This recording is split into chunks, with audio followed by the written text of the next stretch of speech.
सच तुमने मुझे फिर पकड़ लिया।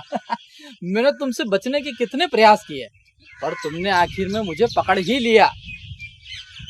अब कहानी तो तुम्हें सुनानी ही पड़ेगी, पर हाँ, बचने से मुझे याद आया कि एक सेठ था, उसी की कहानी सुनाता हूं तुम्हें। वो भी ऐसे ही बचा करता था, दान करने से, धर्म के कार्य से, पुण्य करने से। तो देखते हैं कि उसके साथ में क्या हुआ।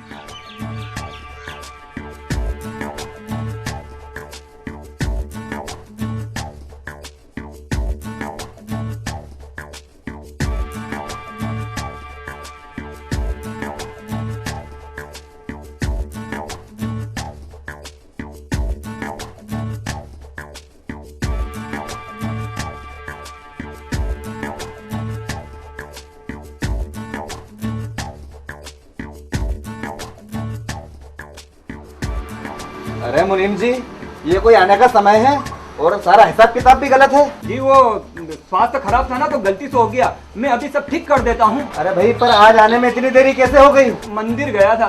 देखो, ये मंदिर जी जाने में यूँ समय व्यर्थ मत किया करो, वरना जिस दिन नौकरी से निकाल दूंगा मंदिर में बैठे रहना। अरे किधर चले अब? मंदिर। क्यों? सेठानी जी ने कहा था कि अष्टद्रव्य मंदिर जी पहुँचा दूं। बड़ी आई है दान करने वाली, खूब पैसा आ रहा है उसके पास। अरे मेरे घर में क्या धन के भंडार पड़े हैं जो पैसा लुटाने चली है। बड़ी आई दान करने वाली, कोई आवश्यकता नहीं है मंदिर जाने की। अरे अब किधर चले मुनीम? धर्मशाला। धर्मशाला? अरे क्या वहाँ के तुम्हारी बारात आने वाली है धर्मशाला में? नहीं, मुनि महाराज का संग आने वाला है। सेठानी जी ने कहा था कि उनके लिए चौके का प्रबंध कर दूं। दूर हो जाओ मेरी नजरों के सामने से। तुम्हें पैसा मैं देता हूँ या सेठानी? अभी देखता हूँ मैं तुम्हारी सेठानी को।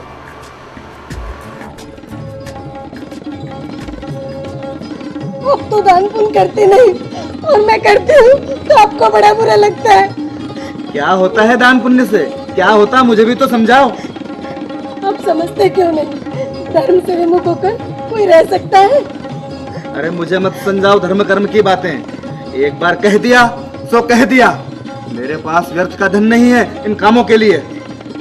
हे प्रभु, इन्हें सद्बुद्धि दे। अरे तुम्हें दे सद्बुद्धि, मुझे क्या दे?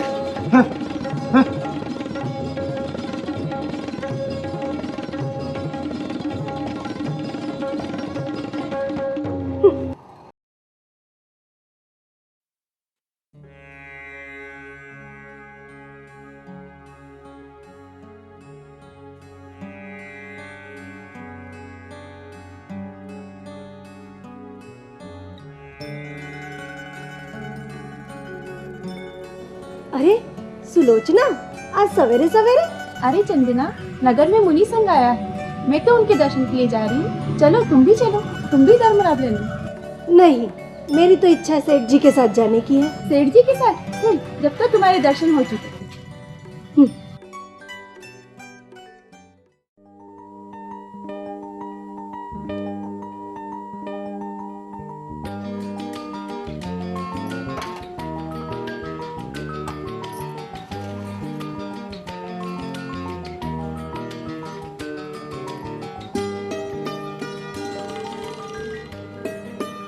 वाह चंदना वाह, कितना स्वादिष्ट भोजन है। आज मैं बहुत प्रसन्न हूँ। मैं आज तुम जो बोलोगी वो इच्छा संपूर्ण कर दूंगा। कहो तो सोने का हार दे दूं? नहीं। फिर जो तुम कहोगी वो तो मैं आज ला कर दूंगा। बताओ। स्वामी, वचन दो। वचन दिया तो कल प्रातः आप मेरे साथ चलेंगे। नगर में मुनिराज पधारे हैं, हम उनके दर्शन कर धर्म लाभ प्राप्त करेंगे। ये भी क्या हट है चंदना? क्यों तुम मेरा और अपना समय व्यर्थ कर रही हो? स्वामी, आपने वचन दिया है। चंदना, तुम कहो तो मैं तुम्हें आभूषण, धन, संपदा दे सकता हूँ। नहीं स्वामी, ये सब भौतिक पदार्थ व्यर्थ है। हमें कल मुनिश्री के दर्शन करने नगर में चलना है। जैसी तुम्हारी इच्छा।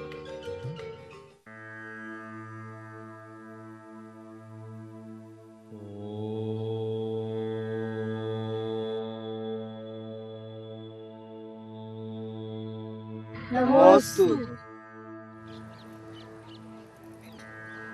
धर्म वृद्धि हो। कैसे होगी वृद्धि गुरुदेव? इनकी तो धर्म में आस्था ही नहीं है।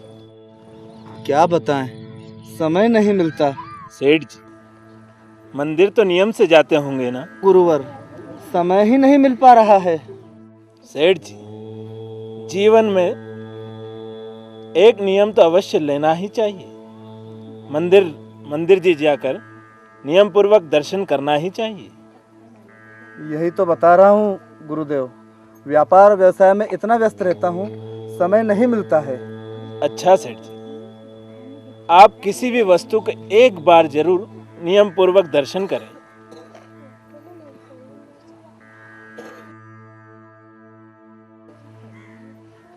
हाँ गुरुदेव, मेरे निवास के सामने एक कुम्हार निवास करता है। मैं रोजाना उसके गधे को देखकर ही भोजन ग्रहण करूंगा। किंतु नियम पूर्वक उसके दर्शन बगैर आप ना तो भोजन करेंगे ना ही कुछ और ग्रहण करेंगे। जैसी गुरुदेव की आज्ञा। समय पंख लगाकर उड़ता रहा, चंदना का भजन पूजन चलता रहा। सेठ सब कुछ भूलकर अपना कार्य करता रहा, पर अपना नियम न भूला। प्रतिदिन उस गधे का दर्शन करता रहा, पर एक दिन गधे को अपनी जगह न पाकर सेठ भूख प्यास से व्याकुल उसे खोजता खोजता जा पहुंचा उस खदान पर जहां कुम्हार ले गया था मिट्टी ढोने गधे को।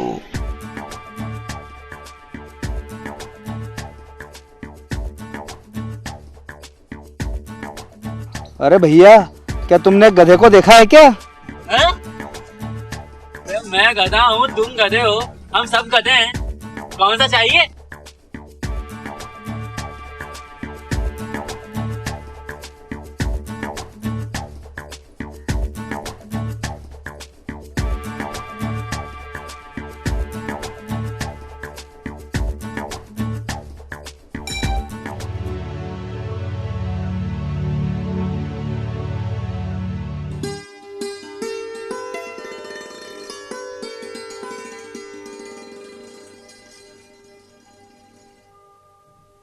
देख लिया, देख लिया, देख लिया, देख लिया, देख लिया, सेठ जी रुकिए जरा। देख लिया, देख लिया। सेठ जी रुकिए। सुनिए सेठ जी, सुनिए, मेरी बात तो सुनिए जरा। अरे नहीं, मेरे पास समय नहीं है। अरे मैंने देख लिया, मैं चला भाई। अरे मुझे पता है आपने सब देख लिया, पर ये धन हम आपस में बांट लेते हैं। धन?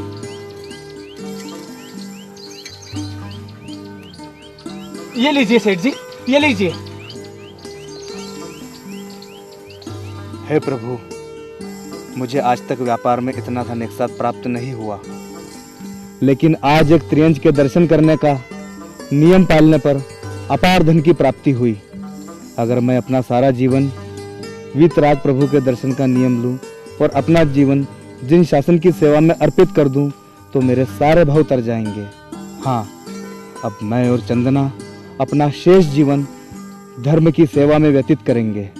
जय जिनेंद्र। तो देखा बच्चों तुमने, एक गधे के दर्शन से उस सेठ को कितना लाभ हुआ। इसीलिए कहते हैं कि जीवन में मनुष्य के एक नियम तो होना ही चाहिए, कम से कम मंदिर जाने का नियम तो रखना ही चाहिए। अरे प्रभु दर्शन से पुण्य का लाभ मिलता है, समझे? तो चलूं मैं अब।